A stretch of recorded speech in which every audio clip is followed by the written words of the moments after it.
So you've heard of a granny square, but have you heard of a granny hexagon? Well, in this tutorial I'm going to show you how to make one. This is a tutorial that is beginner friendly, however I do recommend that you already know how to make a traditional granny square. If you've never made one before, I'll pop my tutorial for that up in this top corner. But let's get started with this granny hexagon. Just like with a normal granny square, I recommend starting with either a magic ring or a chain ring. I'm going to use a chain ring because that's my preference. So make a slip knot using your preferred method and then work a chain of 4. 1, 2, 3, 4. Now slip stitch in the first chain to make a ring. I'm going to be crocheting our first round into that ring just like with a normal granny square. So we're now ready to start round 1. In a normal granny square we do groups of 3 double crochets, that's double crochets in US terminology. For granny hexagons we only do groups of 2 double crochets. So start round 1 with a chain of 3, this counts as your first double crochet, then work a double crochet back into that chain ring. That's our first group of 2 double crochets finished. Now work a corner group of 2 chains. 1, 2. Now work 2 more double crochets into the ring. 1,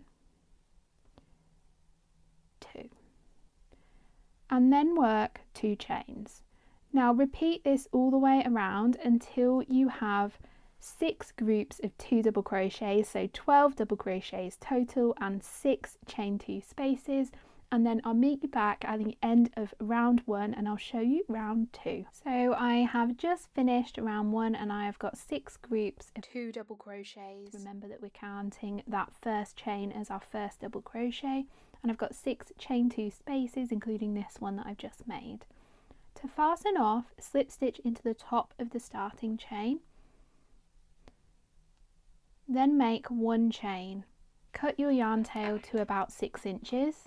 Then use your crochet hook to pull that yarn tail through that chain we just made and give it a pull to tighten. So I'm going to be changing colours for every round of this granny hexagon, but if you are wanting to use just one colour for the whole hexagon, then I recommend doing the same corner technique as I use in my granny squares, and I'll link a tutorial for that technique up in this top corner. In that tutorial I show it for a square, but you do exactly the same for a hexagon. So just like with a normal granny square, I recommend turning your work over and working from the other side at the end of every round. This stops our hexagon becoming skewed and keeps those edges nice and straight. So to join the next colour, pick any of these chain 2 corner spaces and put your hook into it. Then take the tail of your next yarn colour and lay it across your crochet hook. Now use your crochet hook to pull up a loop of that new colour of yarn, and we have now joined in our next colour. So with this tail, to make sure that it's firmly in place, I like to hold it next to where I'm about to make my next crochet stitches, just to hold it into place. And I'll just pinch it there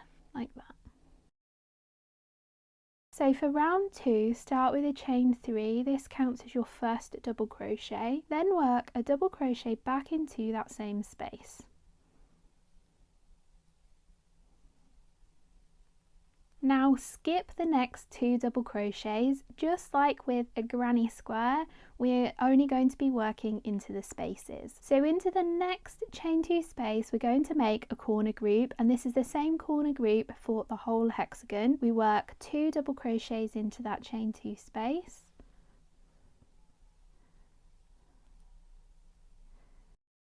So there's my 2 double crochets. Then work a corner space of chain 2. If you're a particularly loose crocheter here, you might only want to do chain 1 corners because sometimes they can get, as your hexagon gets bigger, they can kind of poke out a little bit. Then work 2 more double crochets back into that same corner space. So as you can see, this corner group is now made. We've made 1, 2 double crochets, chain 2, and then 2 more double crochets into that corner space. And we're going to repeat this all the way around, working a corner group into each of the next 4 corner spaces.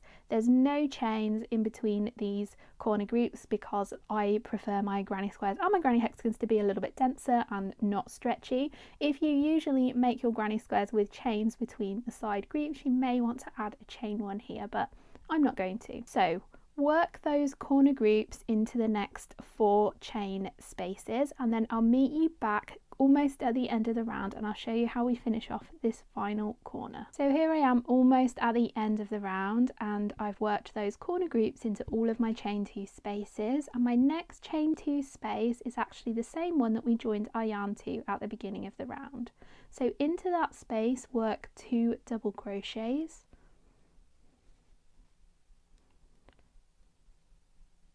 then work a chain of 2 to finish off that corner space. Now slip stitch into the top of the starting chain just like we did at the end of round 1. Chain 1 and fasten off. So this is exactly the same as we did at the end of round 1. So that's round 2 finished. So to join a colour ready for round 3, first turn your work over. Remember, we're turning at the end of every round for this pattern, and then pick any chain 2 space and we're going to join our yarn just like we did at the beginning of round 2. So put your hook into the corner space, lay your yarn tail of your next colour across it and pull up a loop. I'm going to put my tail across next to where I'm about to be crocheting so that I can lock it into place. We're now ready for round 3. Start round 3 with a chain of 3. This counts as your first double crochet. Then work a double crochet back into that same corner space. Now for round 3 and beyond, we follow a formula just like we do with a traditional granny square. So if the next space doesn't have any chains and it's just between 2 groups of 2 double crochet, we work 2 double crochet into that space there. So we don't work into the stitches, just into the spaces. I'm going to work 2 double crochets into that space there. And then if we're at a corner space, we work a corner group of 2 double crochets, chain 2, 2 double crochets. And we follow this formula. It doesn't matter how big your hexagon gets, that's the basic formula for making this hexagon. My next space doesn't have any chains, it's between 2 groups along the side of the hexagon, so I know I need to work 2 double crochets into that space.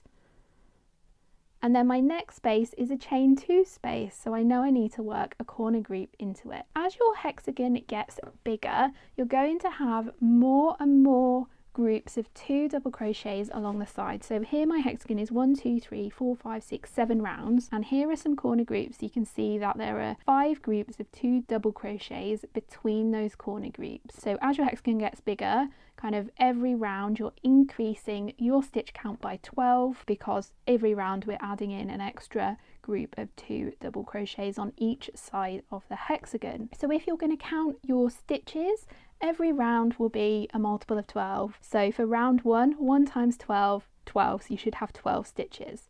If you're on round 2, 2 times 12, you should have 24 stitches. If you're on round 7, you should have 7 times 12, which is 84, so you should have 84 stitches. So that's a really good way of checking you've got the right stitch count. If you are a beginner and you're struggling to work out where your corner spaces is, stitch markers are your best friends, so just pop a stitch marker into those corner spaces. So I hope you've enjoyed this quick tutorial for a granny hexagon. It really is as simple as a granny square. If you love the look of the hexagons but you don't like these holes, I do have a tutorial for a solid hexagon blanket that I'll pop up here on the screen for you to try next. Hopefully I'll see you in another tutorial soon.